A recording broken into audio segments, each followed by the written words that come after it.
Now, before you jump onto the dunes, you do need to grab a recreational vehicle permit, but these are pretty cheap, so no issues there.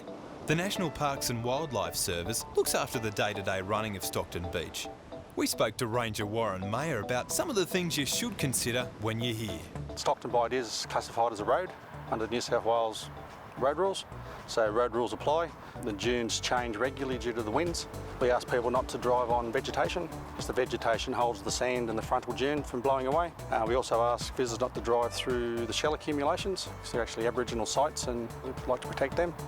Now, you really do need to have your wits about you in this place because it is genuinely challenging four-wheel driving, especially up here in the sand dunes. But what a reward. You'll notice that I'm wearing my sunglasses, and that's because there's so much glare coming up off the sand that it's actually quite difficult to see where you're going. But more than that, it's actually quite difficult to see the little undulations and the dips and the ruts and stuff that are in the sand. So if you go sailing along these sand dunes too fast, you will come an absolute cropper. Part of the reason for that is because to get up these big dunes, you do need a fair whack of momentum. So you've got to put the right boot in there. If you don't make it up the sand dunes, you need to reverse back down. But don't just slide down, pop it into neutral. The best way to go is to actually select reverse and then give a little bit of throttle on the way down the hill. That will enable your four-wheel drive to actually steer to the bottom of the sand dune with you in control rather than the sand dune in control.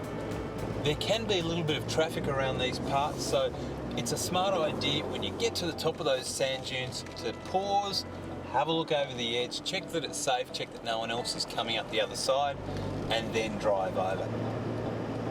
And lastly, when you're up in these parts, it's a good idea to bring a mate, not only so that you can enjoy this place with each other, but so you can pull each other out of a bog, because certainly for beginners, you get up into these parts, you are almost guaranteed to bog your four-wheel drive and give your snatch strap a little bit of a workout. So bring a mate and you might have twice the fun.